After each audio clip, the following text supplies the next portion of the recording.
Bueno, mi profesor, nos hemos tomado un delicioso tinto inspirado por nuestros caficultores Sí, señor. y en el patrimonial, como le estaba haciendo énfasis a nuestra gente querida que nos sigue, lo que más queremos es rescatar nuestra cocina colombiana en todos sus ámbitos, es decir, en las semillas, en los productos, tubérculos, maíz, todas estas cosas, pero también en esta parte de la panadería colombiana.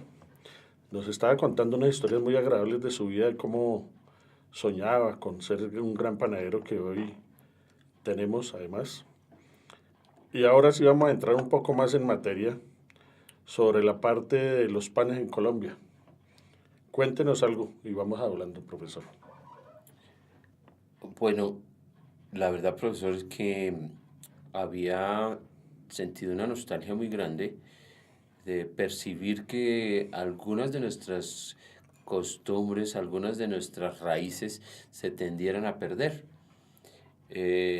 Podría decir que de los recuerdos que pudo llegar a tener, ya le contaba, era ese pan francés, esa mogolla que vendían inclusive en unos establecimientos con masatos, esa mogolla negra que era prácticamente una esponja, el granada.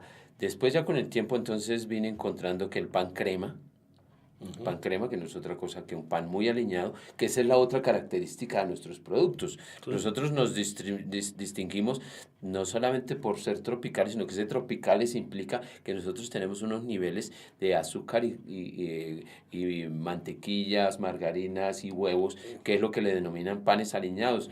Diría que en paralelo con ese pan aliñado, que puede ser un pan europeo tipo brioche, tenemos nosotros uno similar que es un pan mariquiteño o un pan denominado Tolima o un Bueno, pan crema, profesor, por ahí ejemplo. vamos a parar un momento para preguntarle lo siguiente. Colombia y su territorio tiene una cantidad de panes y amasijos bastante vasta y amplia. Y aquí en el patrimonial procuraremos acercarle a nuestros seguidores precisamente ese conocimiento. Pero el conocimiento que vamos a brindarles va a ser de portadores de la tradición. No porque alguien me contó o porque alguien me dijo, sino porque alguien me lo demostró y porque se sabe que es un portador de larga data, como toda la cocina colombiana ha sido de tradición oral. Estamos en procura de rescatar todo esto. Y entonces, cuando usted habla del pan mariquiteño, inmediatamente nos trasladamos al Tolima. Pero quisiera ampliar un poco más porque podríamos hablar del Tolima Grande, que es Huila y Tolima. Estos dos departamentos que constituyen, para mí, una de las zonas donde más amasijos se dan.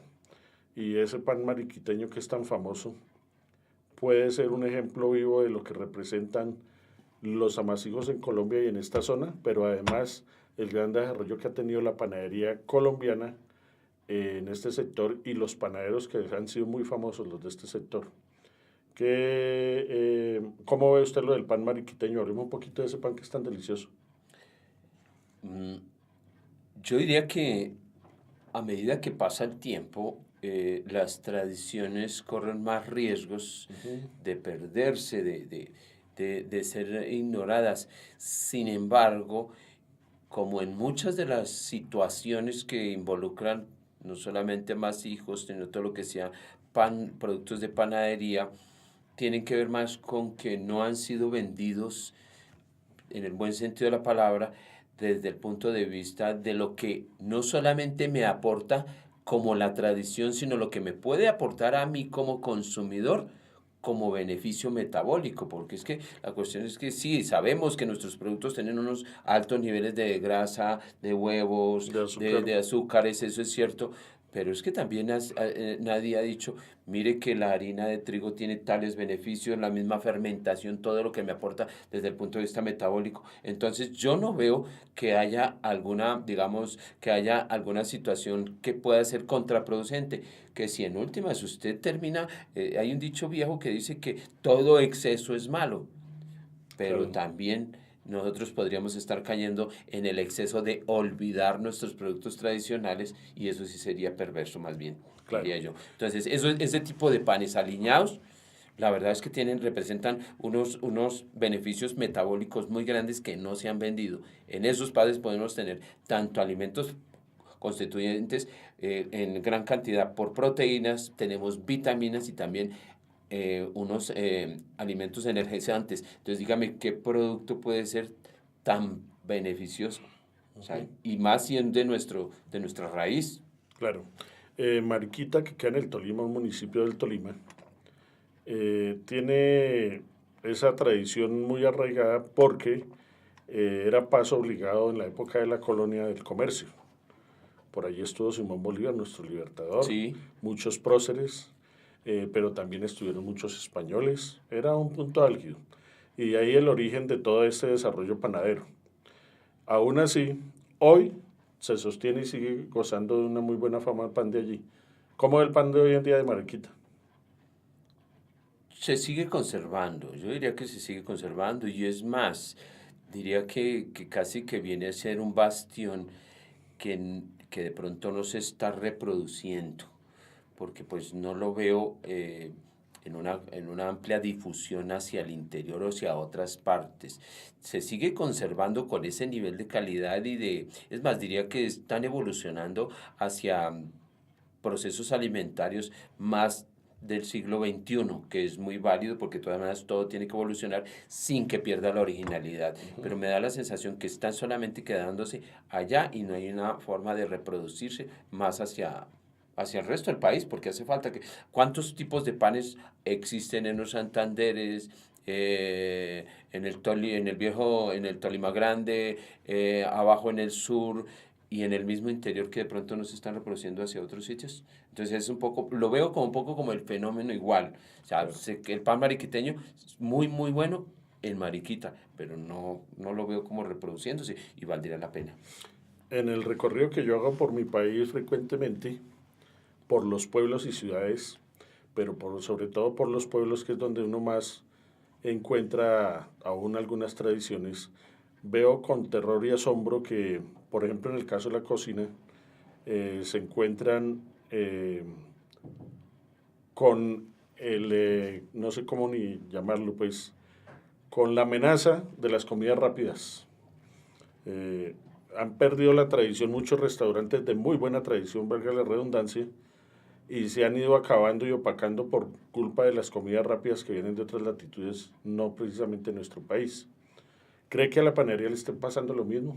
Que la panadería de hoy, que es más inclinada hacia el pan francés, hacia los productos foráneos y eso, esté amenazada la auténtica panadería colombiana en nuestros amasijos. Desde hace rato. Yo veo que desde hace rato está siendo amenazada y tiene que ver con que los niveles de información son débiles, es decir, la transmisión de los mensajes, no solamente de tradiciones, sino los mensajes de proceso están siendo muy débiles. En últimas, si usted no tiene buen canal de información, la formación, otra área complementaria de todo lo que sería transmitir conocimiento, pues no se da. Entonces, claro, y las estadísticas están diciendo que lo que se tiende es a consumir panes de comidas rápidas o llamados también panes empacados, pero que Industrializados. industrializados, ¿sí? Pero ese tipo de panes, por eso le decía hace un ratico, que me parecía que el pan mariquiteño se está quedando allá, el pan ocañero se está quedando allá, los panes del sur del país se están quedando allá, lo mismo los del interior, pero porque no hay niveles de información adecuados. Y, no hay, y a su vez no hay como ese amor o ese cariño hacia que los procesos alimentarios, tal vez de los más diría yo, como raizales y que podrían ser traspasados de generación en generación, se están perdiendo, como es la panadería. Yo la veo amenazada desde hace mucho rato. Sí. En Pamplona, norte de Santander, hay unas panaderías muy tradicionales. Tuve la fortuna de estar en unas de ellas hablando incluso con los dueños, con los panaderos, porque un querido amigo que tengo en Cúcuta me invitó y estuve hablando con esta gente de la panadería y me asombra y me da alegría que ya han más de 100 años haciendo pan. Incluso algunos hablan de una panadería que por mandato de la corona española vinieron a llevar unas tortas que cubren con un fondant blanco, que es como una especie de bizcocho cubierto de fondant blanco. Eh, También lo probé muy bueno, pero quedé bastante aterrado la variedad de panes que hay en esta zona de Colombia. Incluso hay uno que le dicen pan de hoja, que le ponen un trocito de hoja de plátano encima para marcarlo. Y esto me ha llevado a mí a la reflexión y cada vez con más ímpetu de decir, hay que hacer algo por nuestra panadería. ¿Qué haría usted, profesor? Primero, ir a esas fuentes, claro, a rescatar en lo posible, en la medida en que se pueda, poder extraer ese conocimiento y luego ponerlo en boca de quienes puedan y quieran y tengan la pasión de traducir ese conocimiento. Esto es extraer y traducir y ponerlo en el contexto de hoy en día. Yo lo vería desde ese punto de vista, porque es que si hay algo, y creo que usted en su saber también me corroborará eso, que a veces el problema no se trata tanto de encontrar la raíz de un proceso, de una formulación, el porqué de unos ingredientes los adicionan, sino es que a veces se tropieza es con el hecho de quienes no tienen la pasión para llegar y transmitirlo. Bueno, en ese aspecto pienso yo que para eso están profesores formados en pedagogía y en saber transmitir eso. Pero también me encuentro en muchos sectores del país dos cosas. La primera, al preguntarle a un portador de la transmisión eh, por esas formulaciones y ese conocimiento que tiene, si dentro del grupo familiar o el grupo social en el que se desarrolla hay jóvenes interesados en seguir esta tradición, el 90% de estos portadores de la tradición contestan que no, ninguno se quiere interesar, que los muchachos ya miran para otro lado y para otras cosas, que más les importa lo de afuera. Entonces yo veo una amenaza ahí en esa parte, pero la otra es que hay veces también, y es cierto, se topa uno con gente que no quiere que esa transmisión se difunda, es decir, ellos no quieren dar a conocer eso. Yo soy muy respetuoso con eso, ni más faltaba, porque cada vez que se encuentra un portador de la tradición, lo que hago es invitarlo y en eso estamos empeñados en el patrimonial. Vamos a seguir haciendo todo este tipo de conversatorio y programas de tener de raíz primaria un portador de la tradición de nuestras preparaciones, que tantas hay y tan buenas, traerlo para que nos cuente sus experiencias y para que ayude a difundir, porque estamos en una cruzada definitiva de difundir nuestra cocina. Pero sí es cierto que también, como le digo, muchas veces no quieren transmitir eso. ¿Le ha pasado?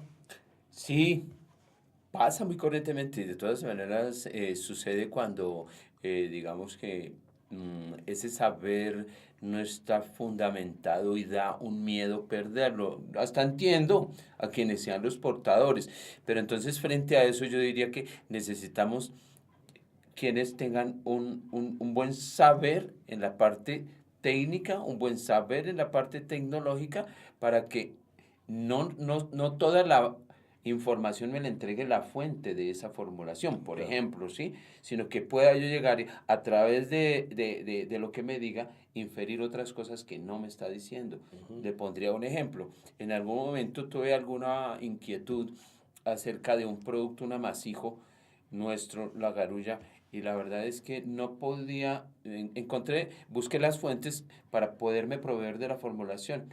Y la formulación tiene un sitio muy específico que es aquí una ciudad cercana a nuestra, que es Soacha. Ujú. Encontrar la formulación original no se la iban a dar porque ese es un saber que está en poder de unas pocas familias. Ujú. Y es lógico que ese es el sustento de ellos, pero Claro. eso no significaba que no pudiéramos llegar y explorar a ver cómo podríamos encontrar ese desarrollo.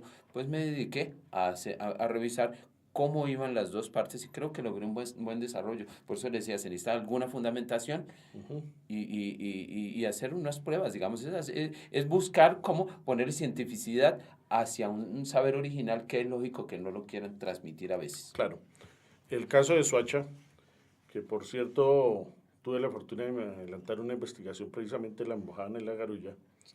eh, digamos que esos dos productos, que son unos amasivos muy representativos de aquí del centro del país, fueron declarados Patrimonio Nacional.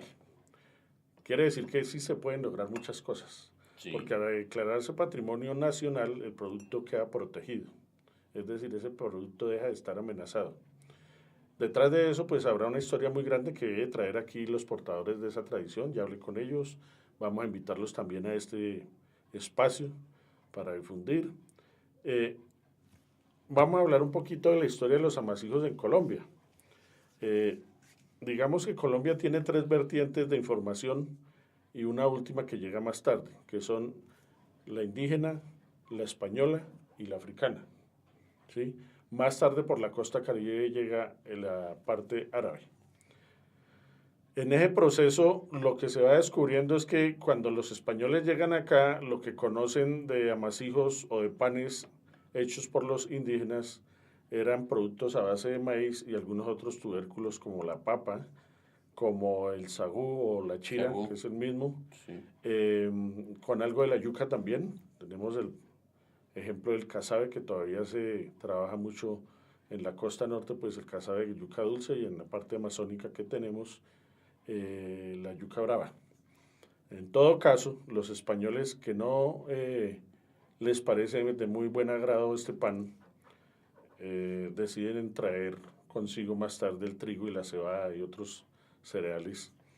Y es cuando empieza a tomar fuerza la parte de la molturación de los granos del trigo para hacer las harinas, la molienda para hacer las harinas, y empieza hacia la época de la colonia.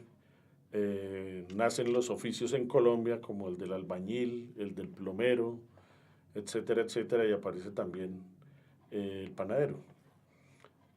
Digamos que eso se da sobre todo en las grandes ciudades y más que las grandes ciudades, también aquellos centros donde los españoles empiezan a desarrollar su política, por decirlo así.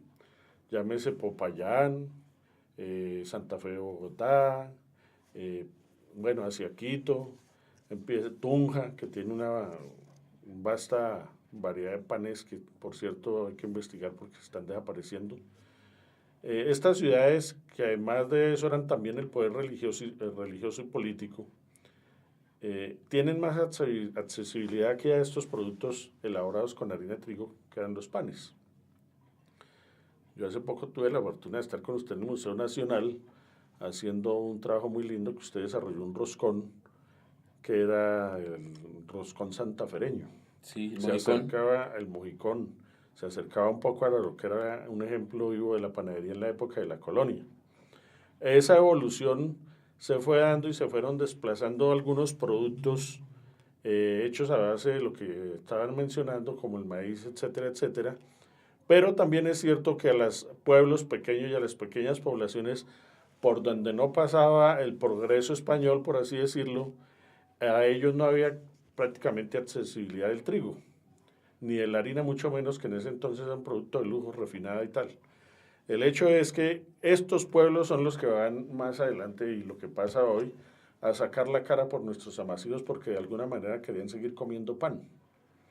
Y ese pan es lo que representa hoy la chira, por ejemplo, Sí. la almojábana a base de maíz.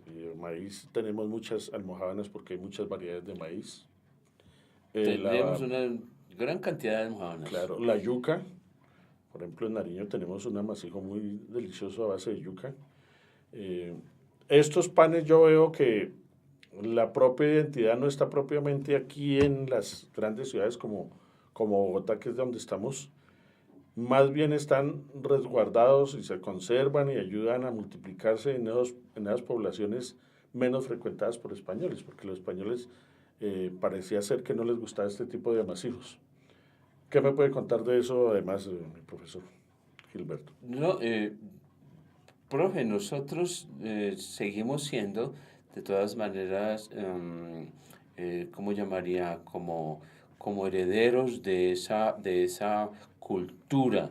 Es cierto que ellos vinieron y tuvieron que adaptarse a nuestras costumbres, pero como tenían sus raíces, o sea, digamos que las raíces de ellos en el cereal eran el trigo. Claro, Entonces, y cada uno tiene sus propias cualidades. Digamos que ellos lo que hicieron, me parece a mí un poco, fue sí traer el trigo, proponerlo, pero a su vez buscar que hubiera una mezcla con nuestros productos autóctonos.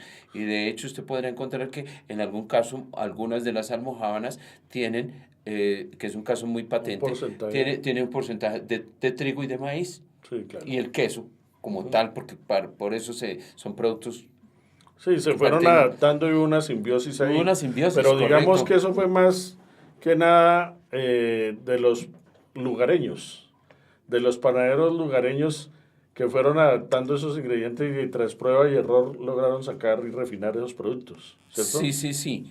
Es más, de hecho diría que, por ejemplo, el concepto de mantecada viene de la expresión mantecado, que allá significaba un producto hecho con algún nivel de grasa y a Ujú. partir de harina de trigo. Aquí ya vino, yo pienso que se, se evolucionó hacia que al incorporarle un nivel o un grado de alguna en su composición de harina de maíz, entonces lo transformó en un producto ya más auténtico nuestro, pero en una simbiosis, como usted lo decía, de un cereal que tenía unas cualidades y nuestro cereal típico, el maíz, que tiene otras bien importantes que inclusive que me parece que son valorables, tan importantes como el sabor, por ejemplo. Claro.